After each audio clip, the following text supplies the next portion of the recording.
Israel को anti ship missile से attack का वीडियो जारी करना पड़ा।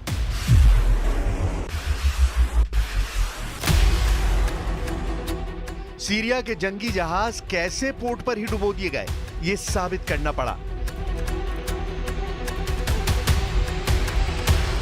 इजराइल को F-15 फाइटर जेट से हमले के वीडियो भी दिखाने पड़े। 2 दिन में कैसे सीरिया की सेना को मिट्टी में मिला दिया, वो धमाके वायरल कर दिए गए।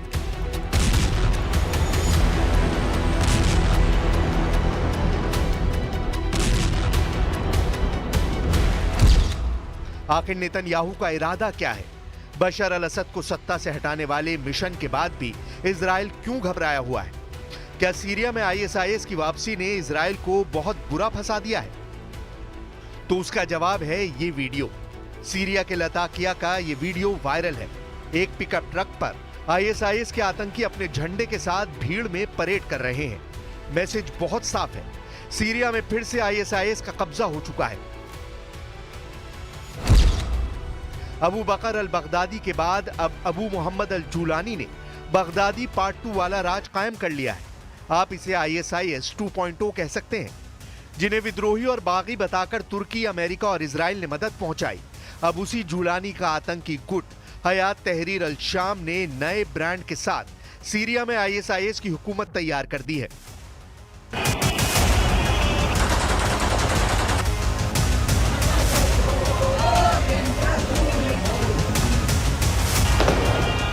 सीरिया में 48 घंटों के अंदर 400 से ज्यादा हमले करने वाले नेतन्याहू सब कुछ जानते हैं, लेकिन उनका एक बयान आने के बाद दुनिया हैरान रह गई है। नेतन्याहू ने कहा है कि वो सीरिया में नई हुकूमत यानी ISIS 2.0 के साथ रिश्ते कायम करना चाहते हैं, लेकिन उनकी कुछ शर्तें हैं। אנחנו רוצים יחסים תקינים עם המשטר החדש בסוריה. אבל אם המשטר הזה יאפשר לאיראן לחזור להתבסס בסוריה, או יאפשר העברת נשק איראני או כל נשק אחר לחיזבאללה, או יתקוף אותנו, אנחנו נגיב בעוצמה. אנחנו נגבה ממנו מחיר כבד. מה שקרה למשטר הקודם יקרה גם למשטר הזה. क्या सीरिया में नई सत्ता को लेकर नेतन्याहू किसी गलतफहमी का शिकार हुए हैं? क्या सीरिया में हयात तहरीर अल शाम या कहें अल कायदा या फिर इसके असली नाम ISIS को लेकर नेतन्याहू को किसी ने गुमराह किया है?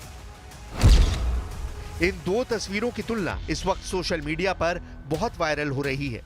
एक तस्वीर में है जूलानी का साथी मोहम्मद अल बशीर, जो सीरिया का नया कार्यवाहक प्रधानमंत्री बनाया गया है, और दूसरी तस्वीर ISIS के एक आतंकवादी की है, जो बगदादी के आतंक वाली मुहिम को चाकू की धार से आगे बढ़ा रहा है। दोनों तस्वीरों में क्या समानता है, इस पर बहुत सी बातें हो रही हैं। जूलानी का साथी मोहम्मद अल बशीर 3 महीने के लिए सीरिया का कार्यवाहक प्रधानमंत्री बनाया गया है। सीरिया में सब उसका ISIS वाला इतिहास जानते हैं। अब ये सीरिया में नई सरकार बनाने का काम कर रहा है।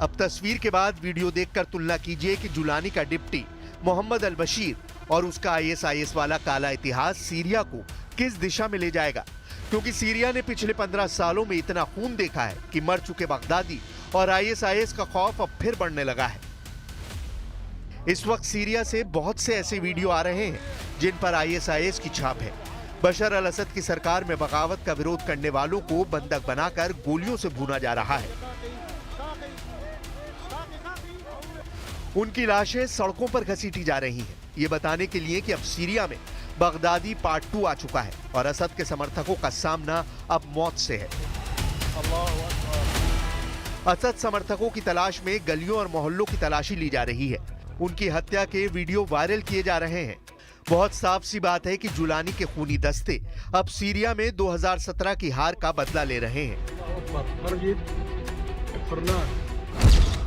यही वजह है कि अबू बकर अल बगदादी के बाद अब अबू मोहम्मद अल जूलानी की जीत को बगदादी पार्ट 2 बताया जा रहा है, या कहें कि बगदादी 2.0 वर्जन सीरिया में तैयार हो चुका है।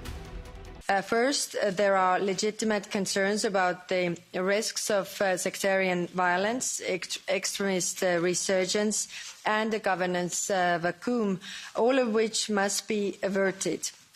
We must avoid a repeat of the horrific scenarios of Iraq, Libya, and Afghanistan. Secondly, the rights of all Syrians, including those of many minority groups, must be protected.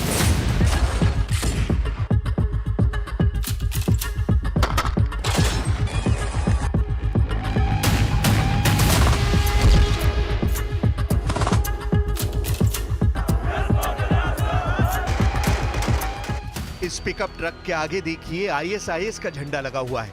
ये video पूरी दुनिया देख रही है, लेकिन सीरिया में हुए तख्तापलट के पीछे क्या वजह थी, कौन कौन सी ताकत थी, इस पर सब चुप्पी साधे हुए हैं।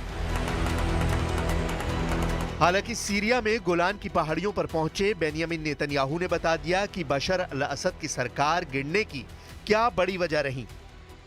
This collapse is a direct result of our forceful action against Hezbollah and Iran, Assad's main supporters. It set off a chain reaction of all those who want to free themselves from this tyranny and its suppression.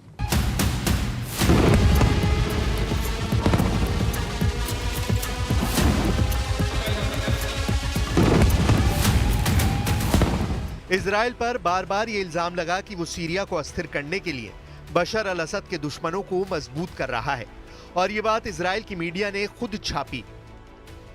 Times of Israel में खबर 14 जनवरी 2019 को छपी थी कि Israeli सेना के chief of staff गादी आजनकोट ने सीरिया के विद्रोहियों को हथियार सप्लाई करने की बात मान ली है। इससे पहले 13 मार्च 2015 को इजराइल के अखबार यरूशलेम पोस्ट ने रिपोर्ट छापी थी कि इजराइल सीरिया में घायल अल कायदा के आतंकियों का इलाज कर रहा है। अब जुलानी का मिशन सीरिया पूरा होने के बाद नेतन्याहू ने नई सरकार से दोस्ती करने की ख्वाहिश जाहिर की है। ये बात सुनकर नेतन्याहू के समर्थक भी हैरान हैं।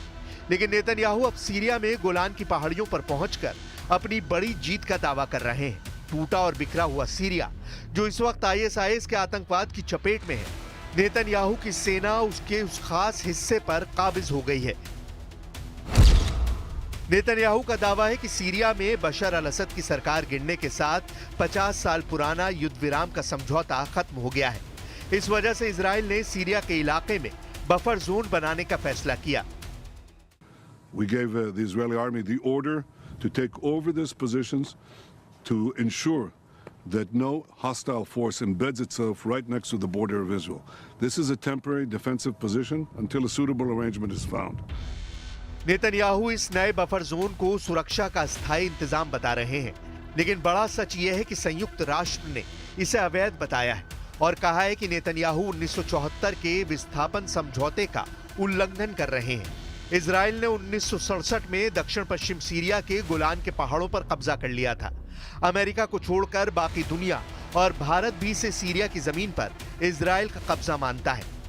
It is crucial to preserve the territorial integrity of Syria and to respect its independence, its sovereignty, as well as the state institutions. Syria ही नहीं, अब सीरिया के पड़ोसी देशों के लिए भी आने वाला वक्त खतरे से खाली नहीं। युद्ध कहां और कब शुरू होगा, यह अब अमेरिका और इजराइल से ज्यादा जुलानी तय करेगा। सीरिया में तो उसने बिना लड़े दमिश्क पर कब्जा कर लिया। सवाल है कि क्या अब उसका अगला टारगेट तेल अवीव होगा या फिर वो अब बाकी अरब मुल्कों पर नजर गड़ाएगा।